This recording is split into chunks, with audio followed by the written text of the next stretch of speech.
presidente da Comissão Episcopal para o Laicato em todas as suas expressões, portanto, nosso presidente. Aí eu peço uma salva de palmas que ele...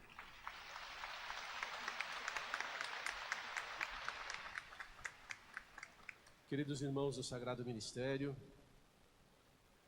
querido Vinícius, nosso chefe, querida Luciana, queridos membros do Conselho Nacional, como é bom estarmos aqui. Façamos 3 tendas. Não é hora de ir embora, é hora de ir embora agora. Não vamos fazer tenda nenhuma aqui agora, não. Vamos desmanchar as tendas, né? Eu queria fazer desde já a saudação que é apropriada aos bispos na liturgia e que é a saudação do ressuscitado. A paz esteja convosco. Bendito seja Deus que nos reuniu no amor de Cristo. Vamos de novo. A paz esteja convosco.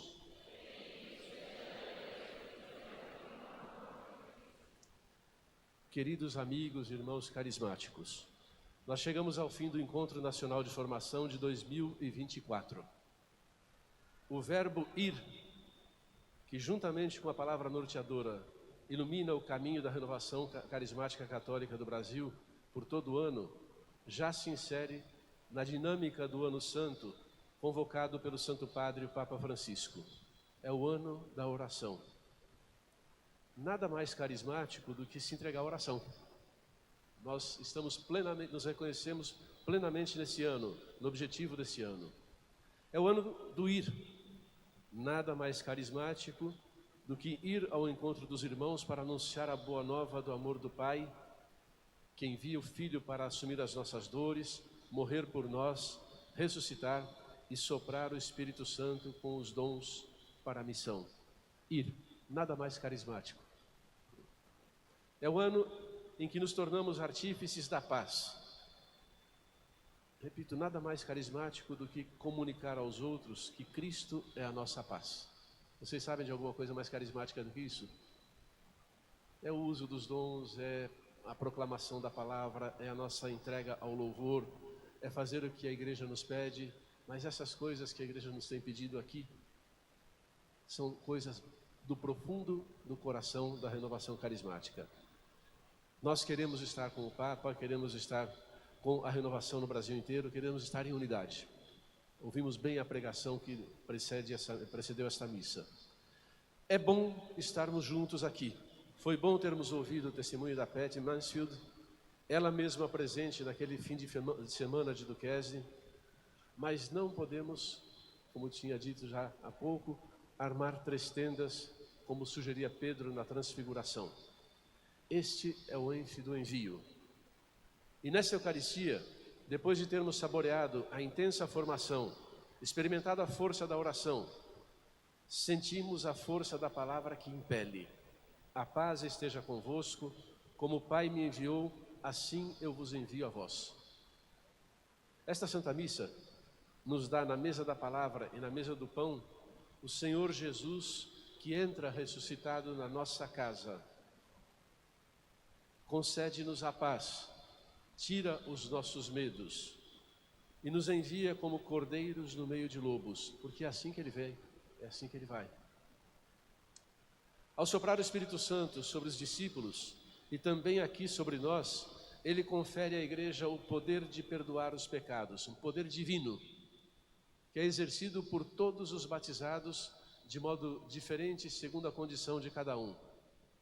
Ah, mas os leigos não podem perdoar os pecados. Quando um leigo batiza, o que é que acontece na alma daquela pessoa? São lavados todos os pecados. Então os leigos também têm poder de perdoar os pecados sob determinadas condições. Mas no coração da igreja está o poder, a autoridade, antes, o carisma e o dom de perdoar os pecados concedido aos apóstolos e aos sacerdotes. Nós usaremos sempre desse poder. Seremos generosos. Se os padres não puderem fazer outra coisa senão rezar, atender confissão e celebrar a missa, já fazem muito pela igreja. Evidentemente nós pregamos o Evangelho, organizamos comunidades, isso faz parte das exigências do ministério sacerdotal. Mas se nós fizermos aquilo que nós devemos fazer bem feito e sempre, a igreja se santifica toda inteira. Tornamo-nos, por esse poder de perdoar os pecados, participantes da natureza divina, da natureza misericordiosa do Senhor. Passamos a participar da missão do Filho, completando em nossa carne o que falta à paixão de Cristo pelo seu corpo, que é a igreja. Inseridos nele, nos tornamos como que corredentores com ele. Nos tornamos crucificados com ele, para sermos ressuscitados com ele. Munidos de tanto poder divino, do poder da misericórdia, nós somos enviados. A paz esteja convosco, como o Pai me enviou, eu também vos envio, diz o Senhor. Realizamos a obra da redenção de modo semelhante ao dele, passando pela cruz, pela santa cruz, que é trono da realeza de Cristo servo. Porque recebemos uma nova infusão do Espírito Santo, somos hoje enviados com uma graça profética, com a alegria de Deus como nossa força. Porei em sua boca as minhas palavras, e ele lhes comunicará tudo o que eu lhe mandar, mas não comunicará aquilo que Deus não mandar. O papel do profeta é comprometido com o conhecimento da vontade de Deus, com o anúncio da vontade do Senhor. Aqui nós experimentamos a força da palavra anunciada. Na primeira leitura desta Santa Missa, vemos um texto-chave para compreender o profetismo em Israel. E vemos nesse texto um paradigma da vocação profética do povo de Deus. A missão fundamental do profeta, como vemos na primeira leitura, será a de falar em nome do Senhor e anunciar o significado e o alcance de acontecimentos passados, presentes e futuros. Anunciar e às vezes denunciar. A missão fundamental do profeta é essa. Por isso, por esse dom da profecia conferido a Israel, os israelitas nunca não precisaram de adivinhos, magos, necromantes, isto é, invocadores de mortos, tão relacionados com a idolatria e a superstição. Embora essas práticas nos povos pagãos sejam uma constante tentação para os israelitas, a semelhança do que as muitas formas de superstição, necromancia e sincretismo representam para muitos irmãos nossos aqui no Brasil, a profecia pertence ao coração da igreja e pertence ao coração da renovação carismática católica. Não precisamos adivinhar as coisas, Deus nos ensina. Deus nos ensina. Nós também não precisamos de adivinhos, de magos, de necromantes. Temos o Espírito de Deus que nos dá os dons da profecia, nos dá palavras de ciência, moções, afetos, inspirações para conhecermos a santíssima e amadíssima vontade de Deus e nela encontrar a nossa paz. Uma paz ativa, não uma paz preguiçosa. Em Jesus encontramos intrinsecamente unidas a missão de profeta, sacerdote e rei. Ao sermos batizados, nós fomos ungidos com o santo crisma, inseridos no povo sacerdotal, profético e real. Somos uma nação santa, um sacerdócio régio.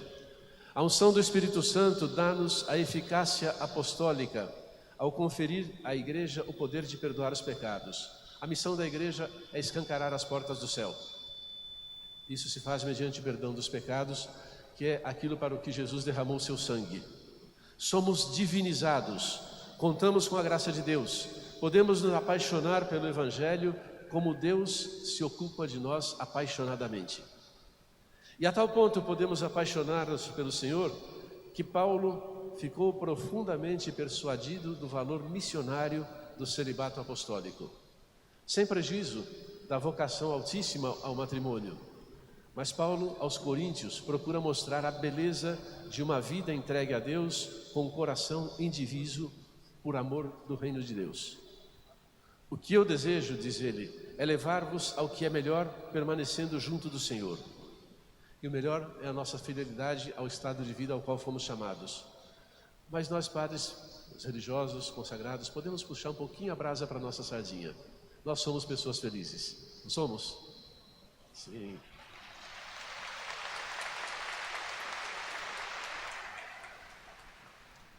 Nós temos coração, nós amamos também. Coração do padre, coração do religioso, da religiosa, dos homens e mulheres consagrados, não é um coração frio, e se for é melhor ir embora. É um coração cheio do amor de Deus, cheio do amor de Deus. E quem sabe, se a renovada experiência do batismo do Espírito Santo nesses dias não tocou o coração de algum homem, jovem ou mais idoso, para o sacerdócio, e de mulheres para a vida consagrada. Enviai, Senhor, muitos operários. A messe é grande. Enviai, Senhor. Queridos irmãos, ainda solteiros, deixem-se enamorar pelo Senhor. Apaixonem-se por Cristo. Não tenham medo. Deus, quando nos chama, dá tudo e não tira nada. O poder de perdoar os pecados é o poder de arrancar os grilhões da escravidão às obras de Satanás. Jesus o intimou: cala-te e sai dele. Caros amigos, voltemos os olhos e o coração ao Santo Evangelho. Este ano a igreja nos alimenta com a palavra através do Evangelho do evangelista Marcos. Marcos nos transmite as confidências de São Pedro e narra com circunspecção, com brevidade, os acontecimentos da vida pública de Jesus. Sim, com circunspecção, com brevidade, mas não superficialmente. Ele nos convida a entrar nas profundezas do anúncio da Boa Nova. E é uma das características desse Santo Evangelho, segundo Marcos, o chamado segredo messiânico que aparece na leitura de hoje. Esse segredo messiânico consiste no fato de que Jesus não quer, por enquanto, que se saiba, fora do grupo restrito de discípulos, que Ele é Cristo, que Ele é o Filho de Deus. Ele não quer que se proclame ainda. Por essa razão, Ele admoesta diversas vezes, quer os apóstolos, quer os doentes que Ele cura, inclusive o demônio, quando fala que não revelem a ninguém a sua identidade messiânica. Somente se deixa reconhecer como Messias quando a sua condição messiânica for proclamada em conexão com o mistério da cruz. Só quando vier a cruz é que Jesus vai mostrar qual tipo de Messias Ele é. Ele não é o Messias glorioso de Israel, que vem com poder para dominar as nações. Ele é o Messias servo sofredor de Javé. Somente se deixa reconhecer como Messias quando a sua condição messiânica for proclamada em conexão com o mistério da cruz. É o que nos diz o Evangelho. E como é bonito o Evangelho, não é verdade? O Evangelho é lindo, porque é obra do Espírito de Deus. E o trecho proclamado nesse domingo apresenta-nos precisamente Jesus, que no dia de sábado prega na sinagoga de Cafarnaum, a pequena cidade às margens do lago da Galileia, onde moravam Pedro e seu irmão André. Ao seu ensinamento, que suscita a admiração das pessoas, segue-se a libertação de um homem possuído por um espírito impuro, que reconhece em Jesus o Santo de Deus, ou seja, o Messias. O que queres de nós, Nazareno? Vieste para nos destruir? Eu sei que tu és o Santo de Deus. E Jesus intima-o: cala-te e sai dele. Imediatamente, observa o evangelista, com gritos dilacerantes, o espírito maligno deixa aquele homem. Jesus não só expulsa os demônios das pessoas, libertando-as da pior escravidão, mas impede que os demônios revelem a sua identidade. E insiste sobre esse segredo, porque está em jogo o bom êxito da sua própria missão. Se ele fosse reconhecido como Messias sem a cruz, a missão de Jesus teria falido. E a nossa também. Insiste sobre esse segredo. Com efeito, sabe que para libertar a humanidade do domínio do pecado, ele deverá ser sacrificado na cruz como verdadeiro Cordeiro Pascal. O demônio, por sua vez, procura distraí-lo em vista de desviá-lo para a lógica humana de um Messias poderoso e cheio de sucesso. Não haverá, às vezes, em nossas vidas, um pouquinho de idolatria do sucesso pessoal, em detrimento do sucesso da missão evangelizadora a que somos chamados?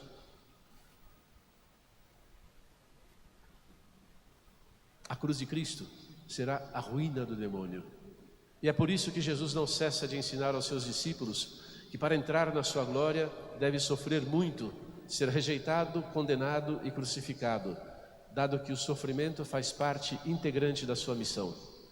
Essas palavras que eu estou lendo são de uma homilia de Bento XVI há vários anos atrás, falando da urgência de abraçar a cruz. O evangelista, ou melhor, o Espírito Santo, porque ele é o autor principal das Escrituras, irá mostrar no centro do Evangelho de Marcos, no capítulo 8, precisamente, a profissão de fé de Pedro. E no momento de sua morte, da morte de Jesus, vai mostrar um centurião romano que reconhece que ele é realmente o Filho de Deus. Capítulo 15 de São Marcos. O segredo messiânico ajuda a dar sentido ao querigma, ao mandato missionário que a igreja recebe do seu Senhor. Quer levar, pela pregação da palavra e pelos sinais, a fé aos judeus, confissão de Pedro no Evangelho de Marcos. E também chegar aos gentios, proclamação de fé do centurião. Ali tem todo o coração da missão realizado por Cristo, da sua vocação de ser enviado do Pai, realizada por Cristo. E é precisamente na cruz, quando Jesus morre, que o centurião reconhece: realmente esse homem é o Filho de Deus. Apóstolo sem cruz não é apóstolo, pelo menos não de Cristo. Queridos irmãos, não lhes parece fácil perceber que tudo o que vivemos aqui nesses dias, formação, oração, experiências espirituais várias, nos coloca no caminho da cruz de Cristo, das cruzes sempre presentes no caminho do evangelizador, mas sem perder a alegria? Não é verdade? Tudo nos mostra a cruz, e ela está aqui perto do ambão.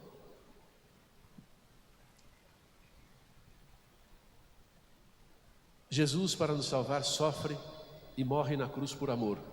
Desse modo, ensinava-nos Bento XVI, considerando bem o sofrimento de Jesus, deu sentido ao nosso sofrimento, no sentido que muitos homens e mulheres de todas as épocas compreenderam e fizeram seu, experimentando uma profunda serenidade também na amargura das árduas provas físicas e morais trazidas pela enfermidade ou pela perseguição. Os carismáticos sabem isso, sabem abraçar a cruz de cada dia, dando-lhe sentido missionário e corredentor. Sabem ou não sabem? Sabem. Vejam, irmãos, a palavra que Jesus dirige aos homens abre imediatamente o acesso à vontade do Pai e à verdade sobre si mesmos.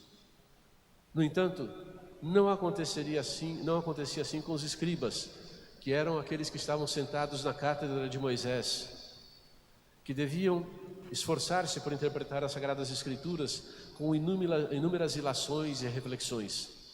Além disso, a eficácia da palavra de Jesus, da palavra proclamada, Jesus acrescentava a dos sinais, junto com a palavra sinais.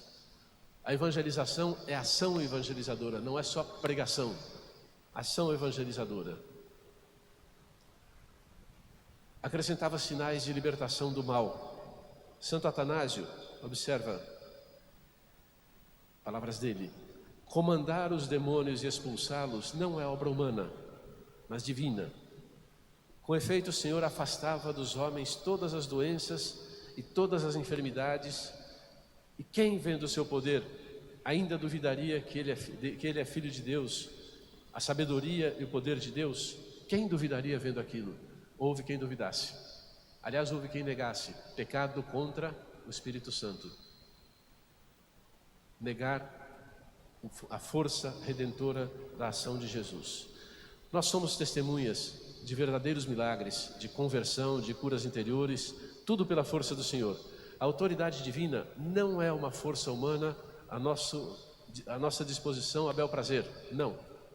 É o poder do amor de Deus que cria o universo e, encarnando-se no Filho unigênito, descendo à nossa humanidade, purifica o mundo corrompido pelo pecado. Um grande teólogo do início do século passado, Romano Guardini, escrevia assim: toda a existência de Jesus é tradução do poder em humildade. É a soberania que se abaixa à forma de servo, de serviço. Vale a pena nos lembrarmos dessa frase de Romano Guardini. Saber que nós seremos tanto mais soberanos nas coisas de Deus, quanto mais nós formos servos. Seremos tanto mais poderosos em obras e palavras, quanto mais nós transformarmos o nosso poder em humilde constatação da nossa pequenez. Qual é o modo de Jesus evangelizar? A fama de Jesus difundiu-se em toda a região que ele percorre, anunciando o reino de Deus e curando os doentes de todos os tipos. Palavra e obra. São João Crisóstomo comenta esta passagem do Evangelho com muita fineza espiritual. Ele observa como o Senhor alterna o discurso em benefício dos ouvintes, procedendo dos prodígios às palavras e passando de novo do ensinamento da sua doutrina aos milagres. Sinais e palavras, sinais e palavras. E ele passou a vida fazendo bem. Passou a vida fazendo bem. Por isso, a palavra de Jesus é crível, tem credibilidade. No nosso anúncio, nós não levaremos apenas belas palavras, e as conhecemos. Levaremos a força do Espírito de Deus. Com a força dos sinais e da palavra, iremos provocar o encontro com o Senhor Jesus. O evangelizador carismático, perdoem a frase que eu vou dizer que não é muito adequada para um púlpito, mas o evangelizador carismático não é um marqueteiro fidelizador de seguidores pessoais. Não é isso. É promotor do encontro das pessoas com Jesus.